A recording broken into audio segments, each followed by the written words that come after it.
Welcome to the Project Management Professional, or PMP, course. In this course, we will learn the essential concepts and practices of professional project management. Welcome to the Explainer. So if you have ever stared at a massive new project assignment and felt your heart rate instantly double, well, you're in the right place, because this is the ultimate remedy for that.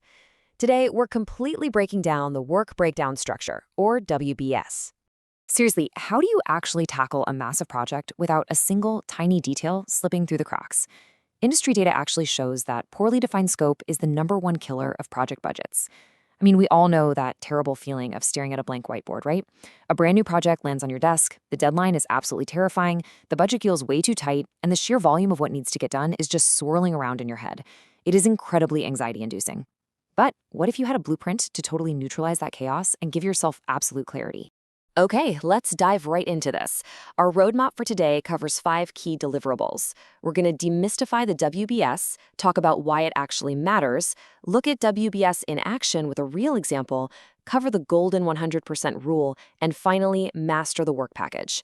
And hey, fun fact for you, this very agenda is actually a real-time WBS itself. We've just broken this whole explainer down into 5 completely manageable chunks. Let's get going. All right, part 1. Let's start by demystifying the WBS. By definition, a work breakdown structure is a hierarchical decomposition of the total project scope into smaller, manageable components. Okay, yes, I know that sounds incredibly formal, but honestly, it's really just the highly technical way of saying we are going to take a massive, unmovable boulder and chip it down into a pile of easy-to-carry pebbles. And this logically illustrates exactly how that top-down flow works. You start right at the top, at the macro level, with your overall project. Then you take a step down. You divide that giant project into major deliverables. Next, you break those deliverables down even further into what we call work packages. And then finally, at the very bottom, you have your micro-level activities. The work literally just gets smaller, tighter, and crystal clear at every single stage. So why go through all this trouble to create this hierarchy? That brings us to section 2, why WBS matters. Think about the very last time you had to deal with a blown budget or a horribly missed deadline. It's the absolute worst, right? Well, a WBS is designed specifically to prevent those exact nightmares. Because you've sliced the project down into bite-sized pieces, your scheduling suddenly becomes incredibly precise. Cost estimation goes from being a wild shot-in-the-dark guess to a highly accurate calculation. And it's the exact same for resource planning. You know exactly what tools and materials you're going to need for every specific tiny chunk. Plus, it gives you crystal clear responsibility assignment, which completely eliminates that classic, "Oh, I thought you were doing that" conversation. It also makes progress measurement super easy, because you can literally just check off discrete tasks as you complete them. And finally, risk identification. I mean, it is just so much easier to spot a potential hazard in a small, isolated task than it is when you're looking at a massive project from 10,000 feet up. Let's move on and actually see how this builds out in the real world. Section 3, WBS in action. Imagine our massive, overarching level 1 project is the construction of a brand new maintenance workshop. Now, if you just turn to your team and say, "Hey, go build it," that's incredibly vague and totally overwhelming. So instead, we divide it into level 2 project phases.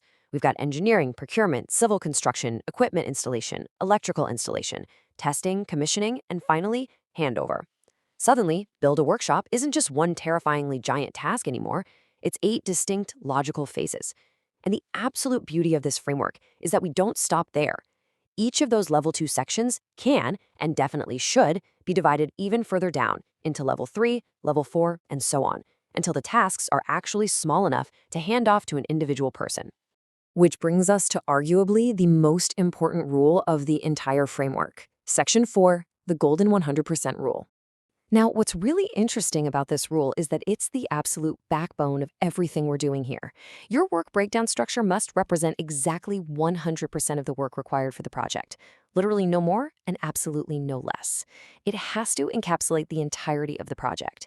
If you sum up all the work at the lowest levels, it has to roll up perfectly to exactly 100% of your project scope. To put it as bluntly as possible, it must include all work necessary to complete the project. That means if a task or an activity or a deliverable is not formally listed in your WBS, then it simply does not exist in the project. It's totally out of scope. Following this 100% rule is exactly how you guarantee that absolutely nothing falls through the cracks. And honestly, just as importantly, it's what stops your team from wasting their time on tasks that aren't actually driving toward the project goals. All right, let's zoom all the way in for our final section, Section 5, Mastering the Work Package.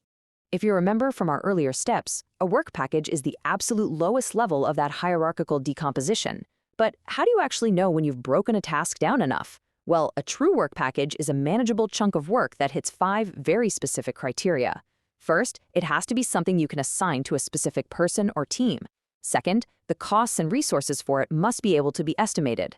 Third, it has to be strictly scheduled with a clear start and end date. Fourth, it needs to be easily monitored for progress. And fifth, it has to be controlled. Once your project chunks hit those 5 exact criteria, you finally have the practical tools you need to stop just planning and start actually executing. So the crucial point here, the big takeaway to remember, is that a work breakdown structure converts a massive, complex project into totally manageable pieces. I mean, that is the entire narrative arc of everything we've looked at today. It takes the overwhelming and makes it actionable. You're building a visual, structural roadmap that gives you complete control over your schedule, your costs, your resources, and your risks, all while making absolutely sure that 100% of your project scope is accounted for. Which really leaves us with just one final thought. Now that you have the blueprint, now that you actually understand how to break down total scope into deliverables, and then work packages, and finally down to individual activities, how are you going to structure your next massive project? The next time a truly monumental task lands on your desk, seriously, go grab a whiteboard, start right at level 1, and let this hierarchy do all the heavy lifting for you. Thanks so much for joining me to explore this incredible framework today. A work breakdown structure, or WBS, breaks a project into manageable work packages. For example, a building project breaks down into design, construction, and final testing.